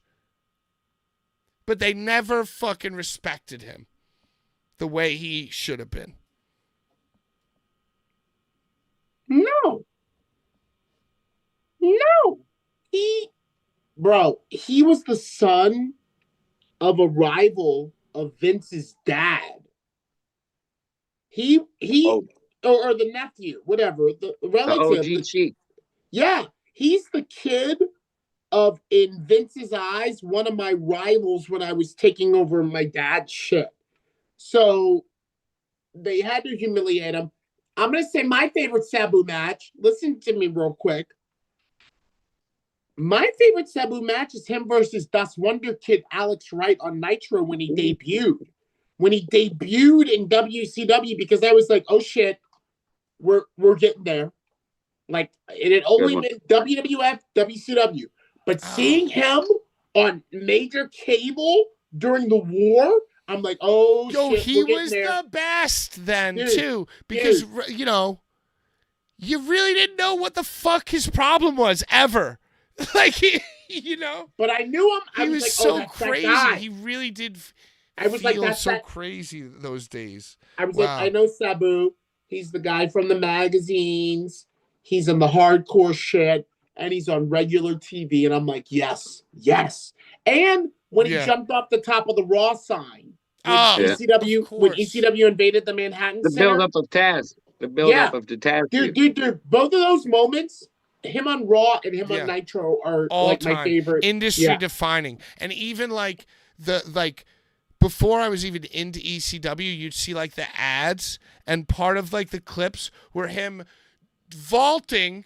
You know, looking back, it's like lame. He just landed on his feet, but he would pull the guardrail out, and he would be the one to do table between guardrail and apron, which to me as like a fucking 13-year-old kid was like the sickest shit that ever fucking existed. Dude. And nobody took a fucking head and arm Tazplex like him. Like, to me, he's responsible for putting Taz over. Everything. Because he made Taz look like, you know, like a fucking arch nemesis. But really, if you think about it was just Sabu being the fucking Undertaker, dude. You know, how about the implementation of tables? Like, he's the one that really brought the tables to the forefront. With his stupid pants. Okay, Rhinestone, you go now. You go. Well, first off, I'm gonna sidebar with this. Don't forget that his last appearance and his last thing ever is on tonight for the OG Sheik. He's gonna be talking on Vice tonight for Dark Side of the Ring, so watch that. But my favorite match, two of them stand out to me, and that's MLW when he took on OG LA Park, and he was wearing the red Juggalo pants. and he was so violent and made LA Park bleed so fucking much. And then Hardcore TV 96, him against Roadkill in one of the most technical matches he ever had. Oh, that sounds Are my dope. two favorites. I feel like I want to go Amish Roadkill, dude. Fuck yeah. That's Most like technical match. Dude, that's that- right the here, most technical right match Dude, he ever had. that here. is Amish what made, Roadkill, dude. dude, that's what made ECW great, is Yeah. that you would see these hybrid matches of like Tajiri or whoever versus Super Crazy, and you'd be like, oh Tajiri, shit. one of my all-time fucking favorites, dude. Tajiri. The Tajiri blue tights, super crazy curtain jerking fucking opening match, and then to go black pants, super crazy Tajiri, and then to go super crazy Tajiri little Guido. Yo, that's what it's all about, dude. The LA Park one stands out to me because that was Joey Styles and MLW, and that shit was just amplified it even more. And it was just a different Sabu. He was just fucking way more vicious without the fucking high flying. Dude, I'm getting so many member berries up in my loins right now, thinking about, you know, the time that Sabu was dangerous and a fucking mystery, and fucking Amish Roadkill. Oh, and Tajiri with the green mist. Roadkill was one of the most underrated, most underappreciated fucking wrestlers. Danny Doring. 100%. Yo, so I ring announced the show, and the fucking Rock and Roll Express were on it, and Danny Doring was on it, Homicide was on it. You know, so I'm hanging in the back, and Danny Doring brought it in. He brought it in. And I'm sitting there because I'm going around getting my cards, you know, ready? Yeah, you're my kid. You're my kid. Yo, and it's like, hey, I'm sorry, Danny Doring, that I have to talk to you, but this is my job. So I'm just asking you the thing. Yeah, You know what I'm saying? Hey, this is what I'm doing. Sorry that I look the way I do. yeah, yeah. Sorry that I shouldn't belong here, but this is what I've been hired to do. I'm asking you the thing, and blah, blah, blah, right? But turns out, who's the guy who sings Rusev Day? Who the fuck's that guy? The guy He was in the tag team with Frank Gotch. With you know Gotch. that guy Aiden English. something. Aiden English. Aiden English was there too.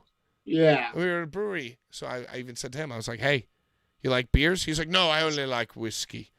I was like, "Oh, okay." But anyway, Danny Doring brought it in. So it's me. He brought me in.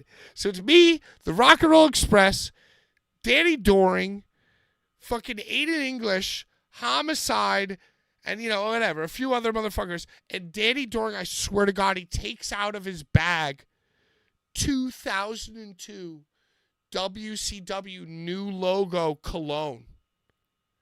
And he goes, we're all going to do... Oh, the Audacity was there, too. You know the tag team from NYWC, the Audacity? He goes, We know the Audacity. we're all going to do a spritz. We're all going to do a spritz of the WCW 2002 cologne for good luck before we all go out there and have a great show. No. And I just wanted you to tell that. I just wanted you guys to hear that story because That I'm thinking about WCW Danny Doring and cologne Amish is Roadkill. legendary. 2002 WCW cologne might be the greatest living meme that one could ever perpetrate. That's like the Stone Cold Steve Austin talking soap. No, come on. Hell yeah. Hell yeah. Legendary shit. What do you mean talking soap? Yeah, there was Stone Cold Steve Austin talking soap. When you washed your hand, he would talk smack. So you'd like pump it and it would like say something? Yeah, if you know what the bottom line, Stone Cold said, yeah, he would say that. Yeah. The big boss, man. Cobb County, Georgia, yeah, that kind of shit. Yeah. All 98, 98-ish type shit. What They were about doing anything, dude. Sabu RVD double table splash leg drop? Probably the most innovative thing I ever saw when I was like 12 years old. Yo, Pat, it wasn't until Sabu was on our cast that I realized that he and Rob were both Sagittariuses, and that's probably the greatest Sagittarius duo in wrestling Besides ever. us. Dude. Well, we didn't fight matches. That's what I mean in wrestling. Like we didn't fight no Wow, matches. I yet. didn't realize that. Did Sabu reveal that on our cast that he was a Sag? Well, Sean, ringside Sean, the dearly departed, is Never the one heard who. of him. Yeah, I know, but he's the one that kind of enlightened us to the fact that Sabu and RVD were both Sagittariuses and were like one of the greatest duos of all time. So sick. And you know, I didn't like RVD also when I was like that age. I didn't understand. There was just a guy blowing a whistle and RVD would taunt after like every move. And I like didn't understand it at first. It was like so fucking crazy to me at the time. And it's like, wow, it's so legendary to think about. How great is it that Fonzie was both their managers? Yeah, and he had like a had hat, to, and he would do this. He would do the dude. He would assist them both. Yeah. He would assist them both in the match to fuck each other up. Fonzie did a really cool tribute with Bill Apter on his podcast, and it was really cool to watch Fonzie talk about Sabu and remember everything about him. And Fonzie's just been the coolest dude since day one. I mean, and RVD, really, when everything happened, that was the first two people that I thought of. That's the first two people you're gonna think of when Sabu went. You're like, my heart goes out to both of them because it's like they were around him every day. Hear RVD's thoughts on that last match and everything we kind of talked about and pontificated about. Maybe Gins can get him on. Do you think Gins? I don't think he ever will. I don't think Gins got money. You know, but the point is, I feel like, unlike Joe Janela, who will tweet his innermost thoughts because he needs to, I feel like even if we did have the pleasure of getting RVD's like first comments, I don't think we'd ever hear what he really actually thought about it. I think he would probably play ball and be like, well, you know, it was his choice, and you know, like he was taught by OG Sheik how to protect this business, unlike anybody else. Well, and Sabu, one of the best ever. Until, you know, the last few years where it's like, okay, if the Undertaker's unmasking, whatever, I got to make my bread. Truly, Sabu gave us that gift because the only reason that he never cut promos is because he never wanted to embarrass his mother. He said that. He never wanted to embarrass his mother. That's why he never cut promos. He never wanted to embarrass her. Well, I mean, you interviewed him, so you would know. Yeah, he's like, I never wanted to embarrass my mother. That's why I never cut promos. I wanted to. My favorite thing about him joining us is like, I guess I had like almost destroyed my studio before he joined us. And like, he came on and he's like, you guys all, you look good. Except for Brother Larry over here. I don't know what's going on with it. It's like, dude. I was like, you clearly were watching. And something fucking got me all agitated, which we love, you know. And he was like, I don't know. He's like, I don't know what's going on with Brother Larry over there. He's fucking freaking out, you know. So that little things like that are like. Did you ever announce him? I guess that Lost in New York show. You did homicidal, genocidal, suicidal. That's like an iconic moment. I did him versus Dickinson in JCW when Ricky O was still the owner of JCW before Danny and Brett swindled JCW from Ricky O and turned it into GCW. I did him versus Dickinson there. I did him versus Gage at Lost in New York. And my favorite was him versus Jimmy Lloyd and whatever that was. I don't know if it was called Bad Things Happen or you know what GCW or VXS used to do. There would always be like a legend. That match was VXS. Well, the Jimmy Lloyd birthday started with GCW and then it transferred to VXS. And since VXS always fucked with me, I was privileged enough to do one of Jimmy's birthday bashes. And the main event was him versus Sabu. And I'm going to tell you something. Sabu really couldn't go. And what year was this? This was like 2022, I So believe. it was after he had his new hip, even. Yeah. Sabu really couldn't go. And bro, they went out there and they did everything that Sabu could do. And when he was like, let's go, I can't. Let's go. Jimmy, to the quickness, finished the match. And it was actually kind of a little disappointing because the match was like really good.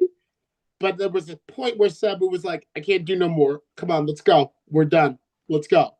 And like you watch that match and the finish comes out of nowhere. And it's because Jimmy respected Sabu enough to be like, I can't. He's done his Arabian face buster. He's done his dive. He's done his fucking whatever. Yeah, I guess in cared. the interest of... He cared, Larry. He cared. That's the bottom line, because Stone Cold said so. He was fucking cared.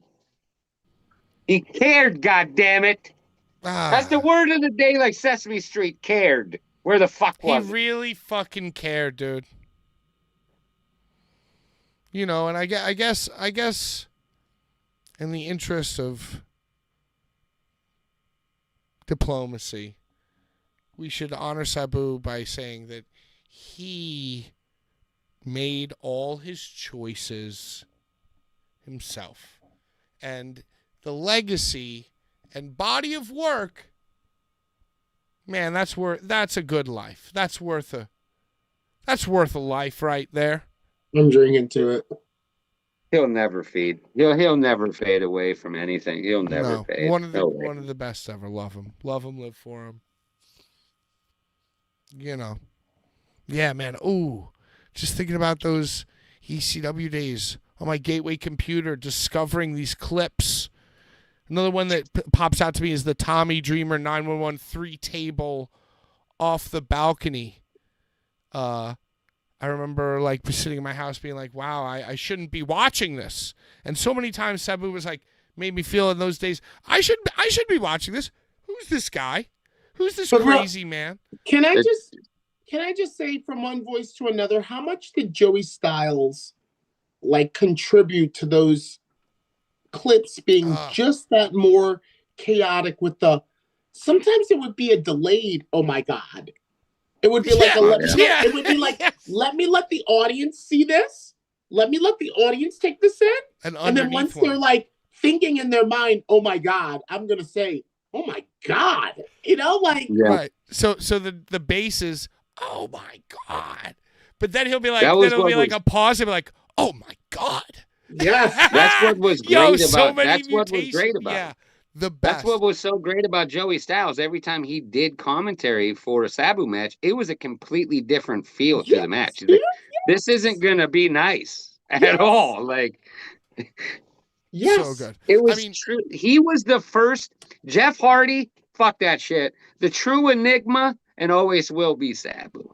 That's he was the very well, and Sabu, major influence on Jeff. Did Sabu and Jeff fight on a Raw? Did Sabu and Jeff fight on a Raw? Yeah, I think they did. I think they did at one point. But before Jeff was anything, before he was a Hardy Boy, when he was a preliminary job guy. Yo, that would impress me if WWE could do a YouTube flashback, you know, because they own all the things. Like if WWE Network still existed, I guess it kind of does. You could go watch. I mean, they could put out whatever they want. They can put out whatever they want right now. They should put out some Sabu versus Mike Awesome. Sabu versus Mike Awesome. Put it out there right now. I remember that shit. I'm sure there's like dozens of matches that were probably so great that we're not even thinking about. You know. Hey, the fire in Japan. Hey. Oh, I recently. Gone. Yes, Larry. Okay, Brian's gone, but we got 8 minutes left. Can I talk about deathmatch drama and everyone jumping on Necro? Everyone jumping on Necro for Necro pondering about how if Hitler was born in this day and age. Listen, Necro, not even on Deathmatch Elite, was just posting on his own personal Facebook and was like, as I wait in here in the gym while everybody's on their phones, I got nothing else to do. So I wonder if like Hitler would have been more against the Muslims.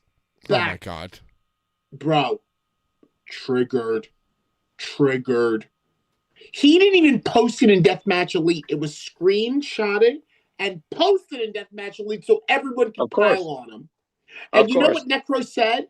Necro said, you know what? This is a different fucking terrain, pro wrestling. I don't even got to go to a show and get heat. All I got to do is fucking post something on Facebook. Yeah, well, I saw that. I saw that he, once again, his rebuttal to all the hate was posted on his personal, not within the group. I did see the rebuttal. Pat, the original post wasn't posted in the group. Right, he's talking to them from his own Facebook because he knows they read it, which is kind of like a pretty Sun Tzu-esque move of mental dominance. But also, I don't know. I believe that Necro and Danny Havoc and Ruckus are the three most intelligent people that I've ever encountered in this thing of ours. And when I saw that, I immediately got where he was coming from with that pondering and sharing. And I also immediately got everyone jumping on him and being like, you like Hitler. You like him. Right, which is crazy. Yeah, what the fuck, dude? Well, look, everyone's entitled to their beliefs, and I feel like Necro is a very committed and practicing nihilist. Yeah, indeed he is. Job for a cowboy. Care to weigh in? I don't. However people want to feel is however the fuck they want to feel. Get over it. Grow the fuck up and get over it. Move on with your day. Make a fucking peanut butter and jelly sandwich. Cut the corners off. You'll be fine. But that's what I'm saying. I think I'm gonna make a burger. Rhinestone. That's what I'm saying. Some people hate watch us. Yeah. They hate watch us. Brian, back on the show. 308. Because they want to hear him say some shit that they can pile on to and be like, look at this motherfucker. And I'm like, no, bro, look at you. Look at you. Well, you can't cancel somebody who doesn't care. Like, you're not going to cancel Necro because Necro, he doesn't care. You can't cancel him because he's not going to stop doing his thing. He's going to crack his old German beer and he's going to carry him. He's going to crack his old German and he's going to be all right. Old German. Beer for people like us. They not like us? No. They not like us?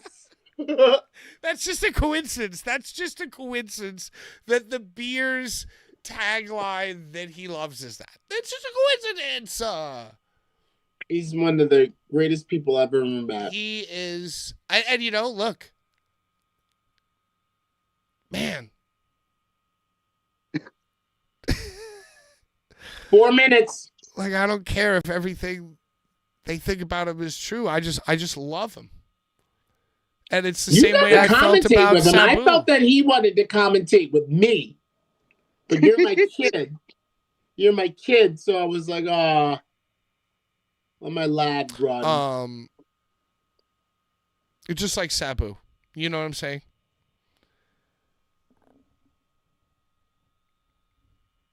And I'm just so happy that he got that plaque.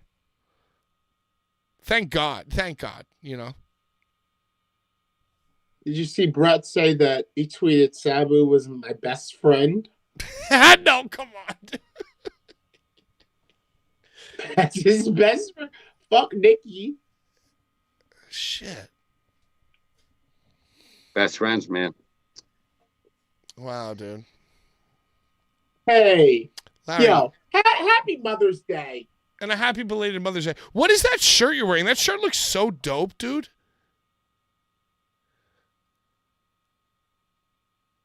Yeah, what is that? That's Rosemary's Baby. That's Mia Farrow. You fucking love Rosemary's Baby.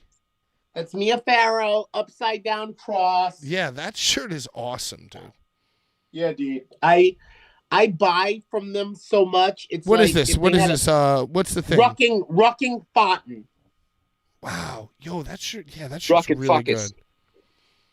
Do they have like the Thing merch? Bro, they only they only release things for 24 to 48 hours. I hate these So people. if you miss the drop, you Nah. miss it.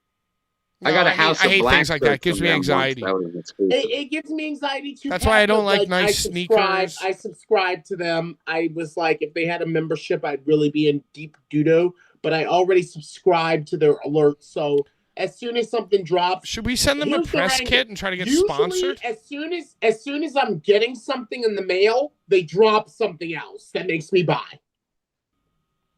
I'm going to send them a press kit. We're going to get a sponsorship, dude. Oh, I yeah. mean, I've Everybody worn a else? lot of the Jaws, the Halloween. I've worn a lot of their shit on this show. When I did Eat the Turnbuckle with The Exorcist. Anyway, I don't know. I I guess that's the show. I guess the show's over. Yeah, I mean, gotta I feel like pee we so had, bad.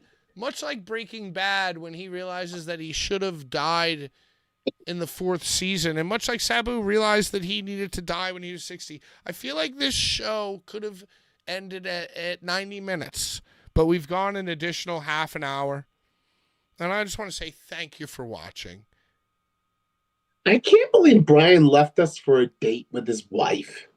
Yeah. Come on! Yeah. How dare you? How dare you? I agree. I agree. I love got Amanda. You got all your It's life for that shit. Tuesday. He said he was dipping his toes. He only has 2 days off. He's a hardworking He already man. dipped his toes in marriage. Oh, good for him. I'm gonna delete this video now because you said that. I'm gonna delete this whole episode. I Don't you can't dare. have him seeing this. Don't you dare. I'm gonna delete this now. It's an opinion, just like Necro Butcher had.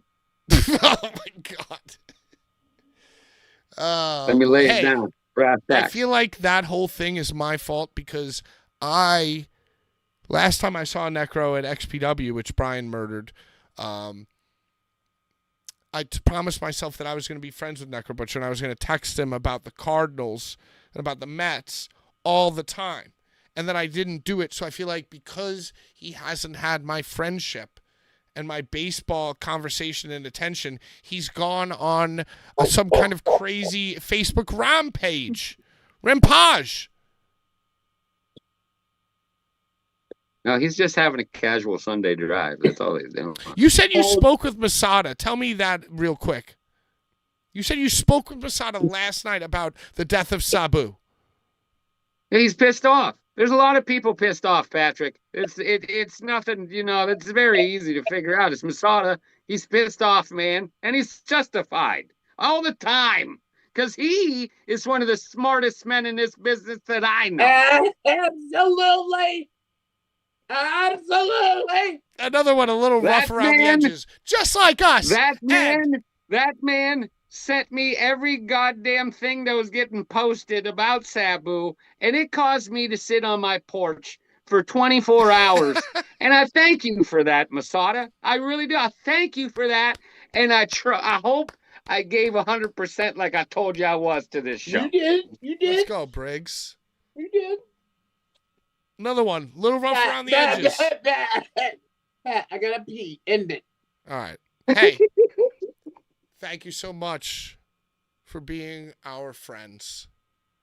Whether you're a viewer or a wrestler who's helped us along the way, maybe a wrestler who's landed on our heads, who's worried about us and our safety. Maybe a wrestler who we've smoked weed with on a roof in Queens with a Hawaiian shirt on. Anyone who's spoken to us or chilled with us. And for Larry, Rings Larry, helping facilitate that at any and all times, we thank you. However, if you are one of our enemies, I strongly suggest Die Slow, buy the merch, support the cause. Blvd Bullies, rest in peace, Daddy.